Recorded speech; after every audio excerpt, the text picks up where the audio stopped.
Bonne nouvelle, l'opération 1 minute pour savoir propose d'effectuer sur place de tests rapides d'orientation au dépistage TROD. Le test donne un résultat fiable obtenu avec une goutte de sang prélevée au bout du doigt. Une réponse positive signifie une très forte suspicion d'infection par le virus qui doit être confirmée dans un cabinet médical, dans un centre de... Aujourd'hui, nous allons assister à la prévention. Ça touche tout le monde, ça touche toutes les communautés. Donc je suis ici pour parler de cette prévention parce qu'aussi en Afrique, il y a une souffrance terrible par rapport à cette maladie.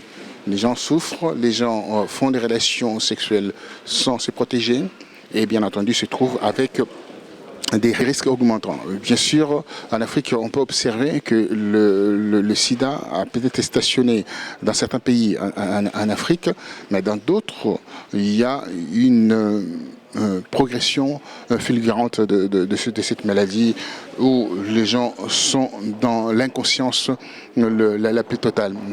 Nous sommes ici pour apporter l'eau dans le moulin de certains de nos compatriotes qui ignorent que cette maladie tue. Même si aujourd'hui on peut qualifier que la trithérapie apporte de solutions palliatives, mais cela ne porte en rien la solution par rapport à la guérison de cette maladie qu'on n'a pas encore trouvé le vaccin. Voilà, nous allons s'ouvrir cette conférence aujourd'hui sur le VIH-Sida. Donc il y a la carte de la France qui est référencée avec avec du graphique qui, bien sûr, nous explique comment cette maladie évolue. Alors, c'est un jour un peu particulier pour vous accueillir et je souhaite bien sûr à Jérôme, le président, la bienvenue dans cette mairie, mais il la connaît déjà, à Xavier Récoquet, je dirais ami de combat de longues années, puisque nous militions déjà ensemble il y a dans les années 80. Donc voilà, ça fait très longtemps.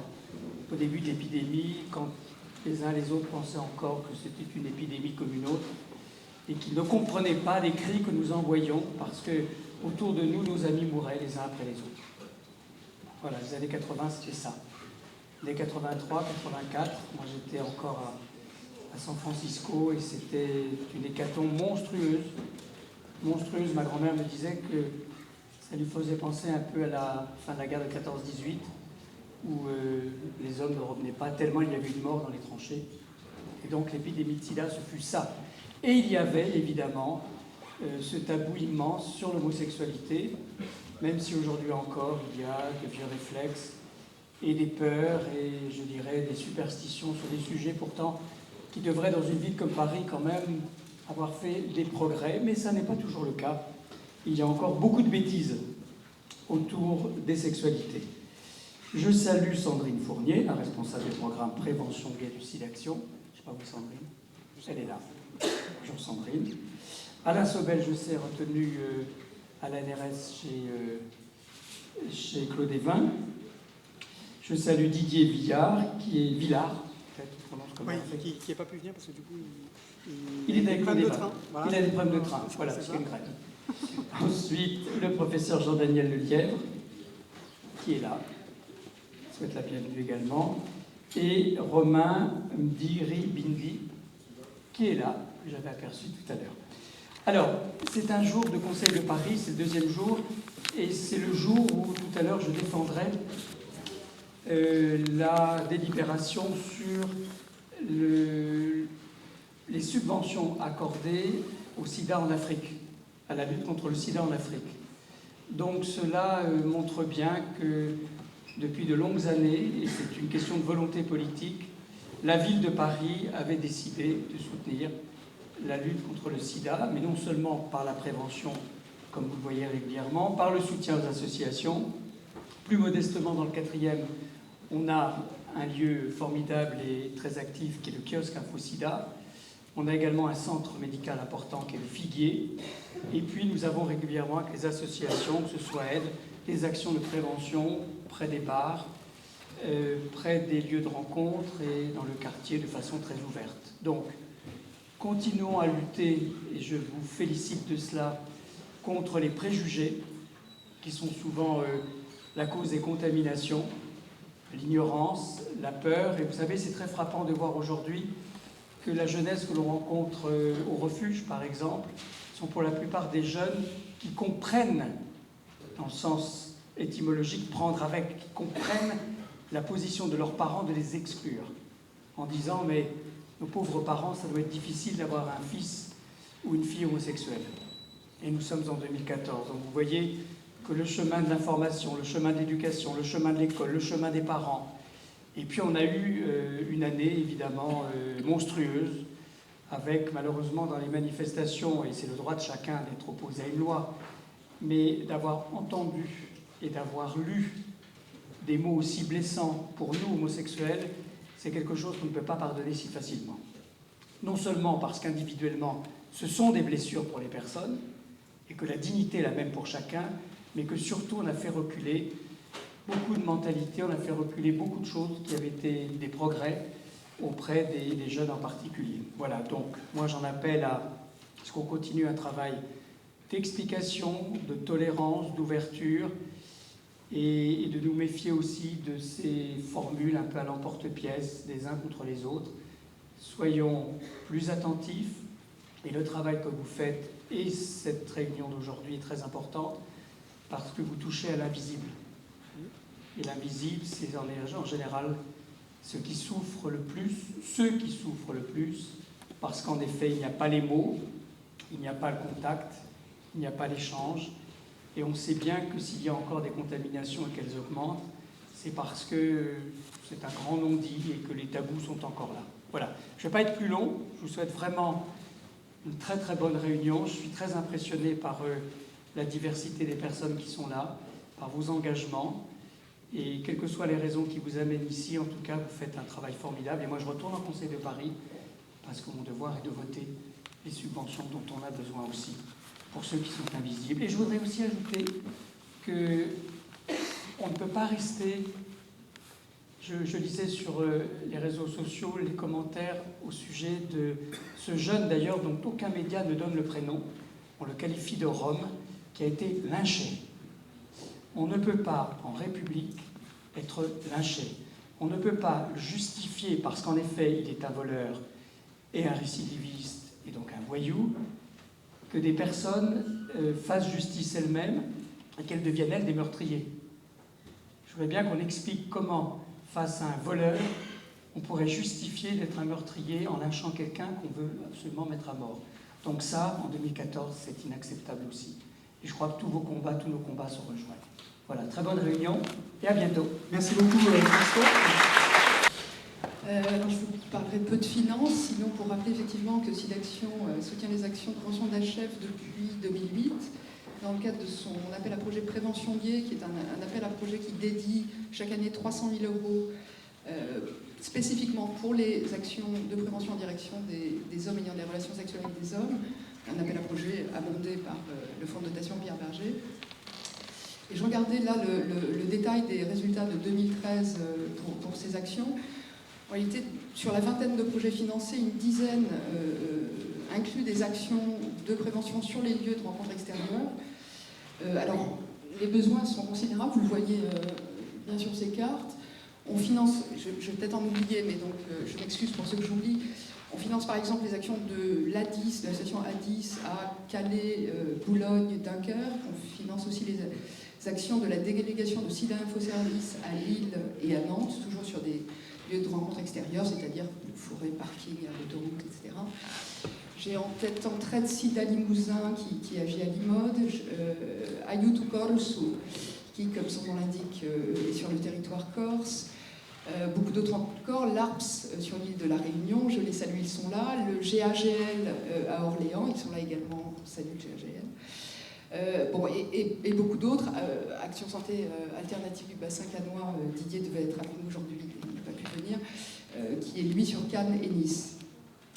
Alors, la raison pour laquelle on finance ces programmes, elle est multiple et complexe. Disons que la raison pour laquelle il nous semble évident de financer ces programmes, d'abord, c'est rappeler d'abord que les hommes ayant des relations sexuelles avec des hommes sont le premier groupe concerné, affecté par le VIH en France, qu'ils qu'ils constituent le seul groupe pour lequel les nouvelles contaminations non seulement ne diminuent pas, mais augmentent, alors qu'elles diminuent dans les autres groupes de contamination.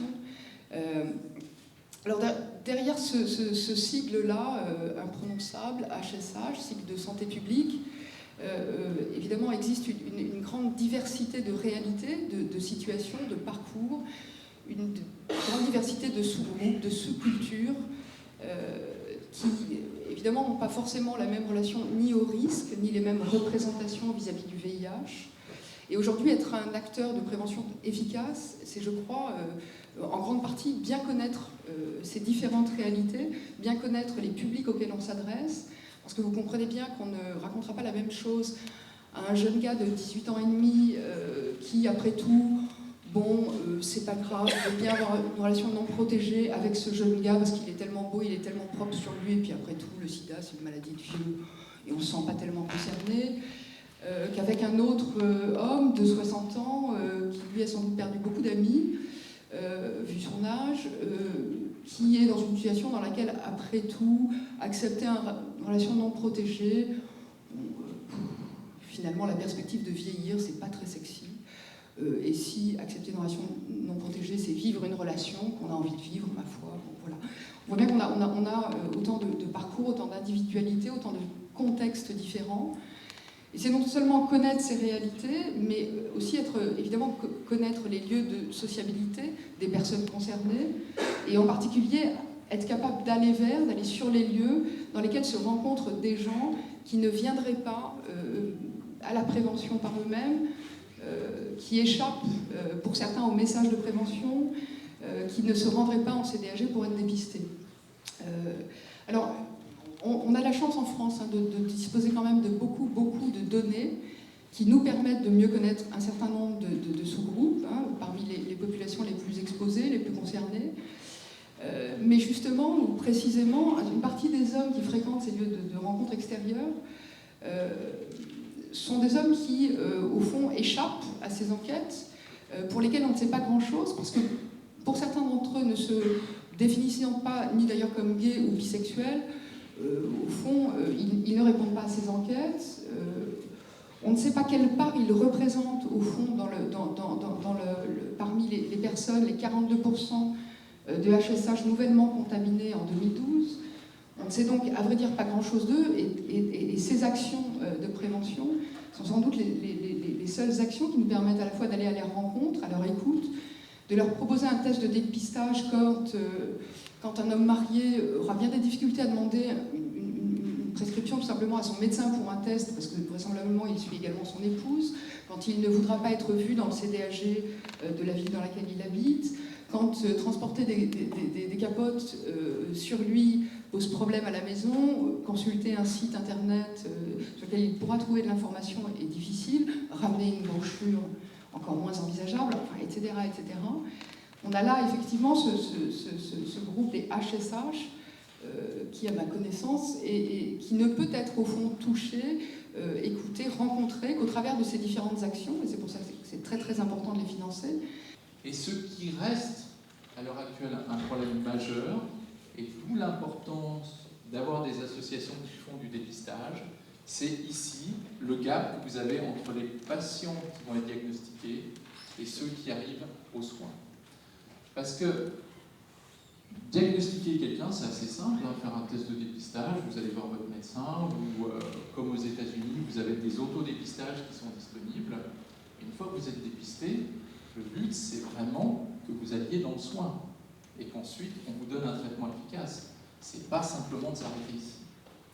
Et donc, les efforts à l'heure actuelle en termes de dépistage doivent porter évidemment sur cette phase très précoce de dépister la majeure partie des gens qui ne se savent pas séropositifs, mais c'est surtout que ce dépistage soit fait par des gens qui comprennent l'impact d'être séropositif, qui comprennent la nécessité d'emmener les gens vers le soin pour éviter que cette différence ici, qui peut paraître relativement faible, mais qui a tendance à s'aggraver avec le temps, puisse finalement disparaître. Donc cet accès aux soins est vraiment pour nous un élément déterminant, et on sait qu'ici on va pouvoir impacter au niveau de nos tutelles pour leur montrer l'importance du dépistage en France et augmenter les actions de dépistage.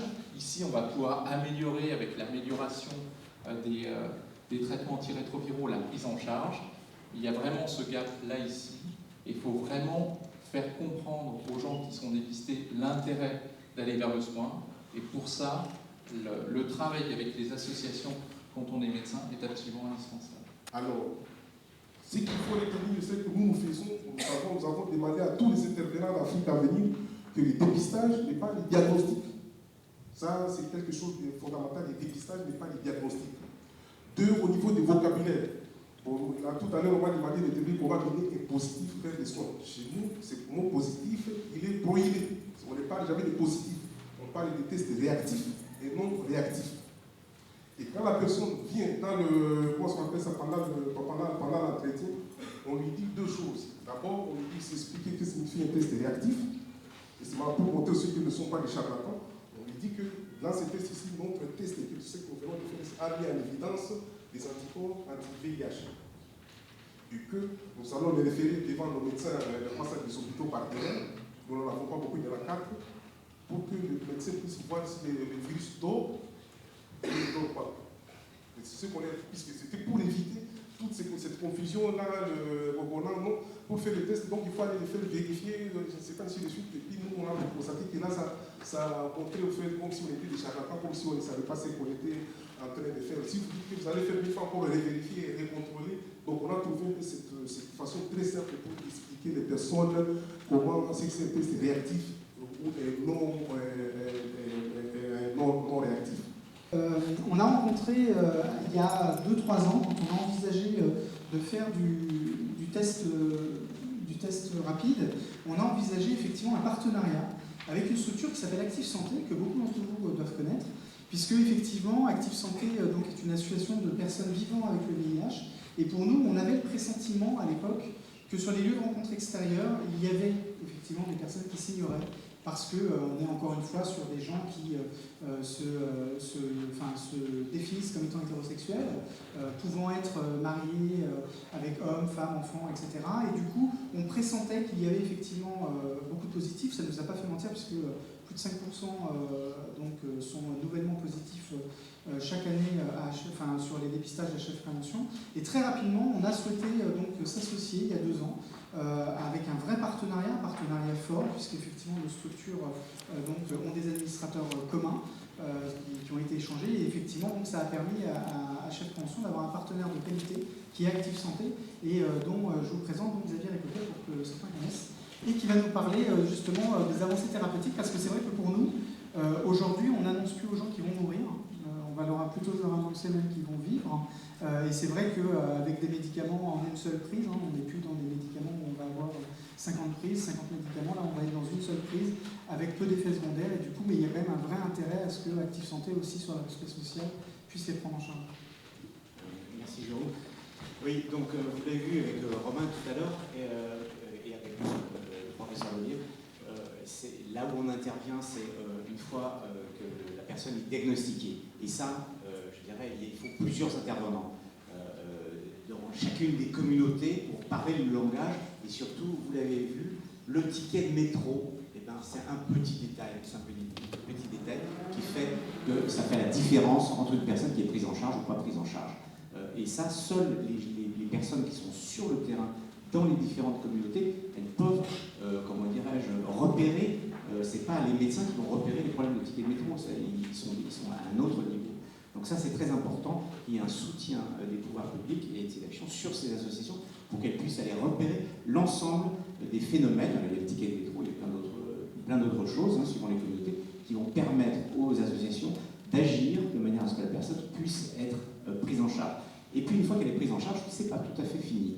Elle va se poser des questions. Bien, je suis séropositif, ça change ma vie, qu'est-ce qui se passe pour moi? Et donc là, il va falloir aussi la soutenir, et on fait des groupes de parole, pas suffisamment encore, nous sommes une association modeste, pour que les personnes essaient de vivre le mieux possible leur vie avec le VIH, sachant au jour d'aujourd'hui que le message qu'on fait passer, c'est que comme une personne séropositive, comme moi par exemple, est suivie fréquemment, elle va vivre plus longtemps que des séronégatifs, probablement.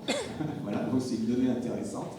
Et peut-être avec une meilleure qualité de vie, pas toujours, mais probablement, parce qu'on va prendre en charge des problèmes de diabète, des problèmes de vieillissement, etc., etc. On va repérer des cancers beaucoup plus tôt.